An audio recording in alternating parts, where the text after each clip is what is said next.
Well, thank you for tuning in to the ICA elevator pitch once again, right here at VCU Richmond, VA. You just heard the wonderful sounds of Amadou Kouyate, Washington, D.C. based musician and artist, creative entity. Just want to thank you for coming through, blessing us with your unique sounds. Yeah, would you mind just telling us a little bit about yourself? I saw where you are one of, I believe, the first generation born in the United States. I saw something to that, I believe. Is that correct? Yeah. Well, again, thank you for having me first. I appreciate being here. Yeah, in the lineage of oral historians that I come from, like what you call Djeli, the Manding language. Like I'm the first of my generation born on this side. So, and the second is running around here somewhere. Eh bien. Sorry. He said. Yeah. So I mean, just a part of maintaining the responsibility and making sure that I don't drop the ball. Right. It's been happening for so many generations. It's just finding a way to make the work applicable or just even serve the community around me in this environment here. Like this is my village. Well, I grew up between DC and where we're from in West Africa, between Senegal and the Gambia. So, if you ask me where my village is, I'm probably gonna say DC. But the responsibility, is the same.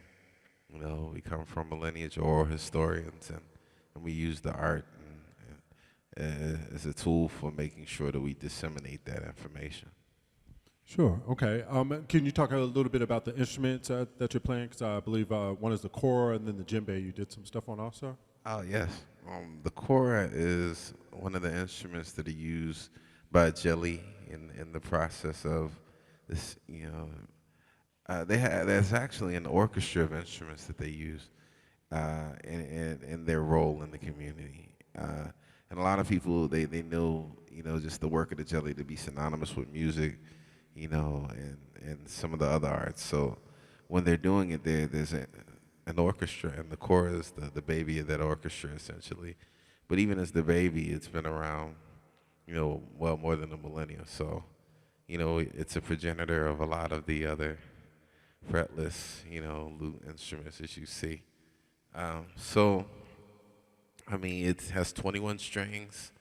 Can I show you guys now? Let me sure. Because, that kind of makes it a little easier. Right. And they were like, I saw them with this cool bow thingy, right? So it's 21 strings, 10 on the right, 11 on the left. It's made from a calabash, which is a gourd covered with cowskin. My Kora has keys. Like you see this more commonly now, but traditionally there was a large dowel that went through the center of the gourd, and they made rings called konso that they pushed up and down the dowel to create the tensions. Those were made out of cowskin too. Okay.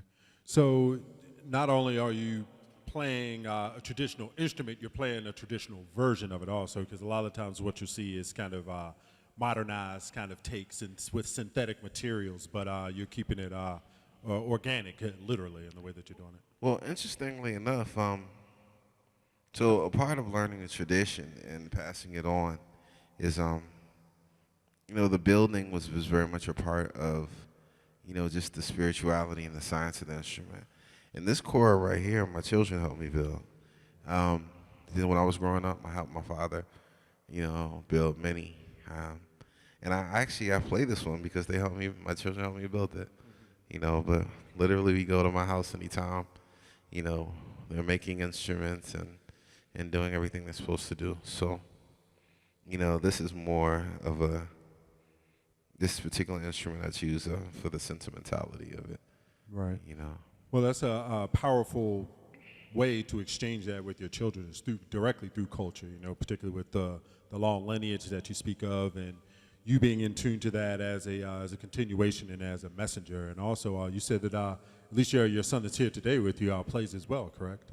Yeah, I mean, hopefully you guys get him in here one day. Like, yeah, he's well on his way. I'm proud of my children immensely. And my youngest, he's, a bit precocious, but he's an incredible musician. Right. Well, and yeah, and I think it's important to us as parents, because I have a son also who is a musician, and us to let them build that within themselves and let them define themselves and not put them too much into a box, but give them the skills to be able to build on and the support that they need to be able to do that. Yeah, you're absolutely right, man. Honestly, you get so excited when you see the potential. And, like, one thing I never wanted to do is kind of, like, be one of the parents that was, like, forcibly living vicariously through them. But, like, I've learned in my journey thus far as a parent, there's a lot more listening than talking and a lot more learning than teaching. So even though you got to form a structure to protect and guide them, like, if, they spirits are here to teach us too. So, like, just knowing when to, like, The push and the pull. It's that whole universal thing, and sometimes you're pushing as a parent. Sometimes you're sitting back and you're going where they take you in a journey. So very true. Yeah, it's kind of the same thing with music in a lot of ways. I think is that we become channels for just vibes, and sometimes you're just in a zone and things are coming out of you, and you don't know where it's coming from. But being open to that, and learning to be open to that is a really important part of being a musician, I think. Agreed. Yeah, definitely. Well, Amadou, want to thank you so much again for coming here to the ICA, to Elevator Pitch here in the city of Richmond. And yeah, so got the opportunity to play in an elevator. What was it like, and would you play in an elevator again? I actually love this. Like, if this is something that, like, I'm glad that I was here to do it. I can't say that I've never played in the elevator with permission. Like, and the acoustics in there are really cool. Like, to be honest, as much as I travel and play, I will find the stairwell or the corner or wherever the acoustics just kind of, like, really move me, and I will find a way to get in there and just kind of listen to it. Right. And, like, here it is. It's like y'all created a space that does that. I know a lot of musicians that would love to play here, honestly. Okay. Just, I'm more thankful than anything. Gratitude is a powerful, force in the universe, and, like, I'm really I feel full from it. Thank you, guys. Yeah, definitely. Well, acknowledgement is a big part of that also, so many blessings to you for recognizing that and channeling that and bringing your energy right here to the ICA. So thank you very much, Amadou, and we'll catch you on the flip side, man. Well, thank you, guys, and for y'all at home, stay in school, eat your vegetables.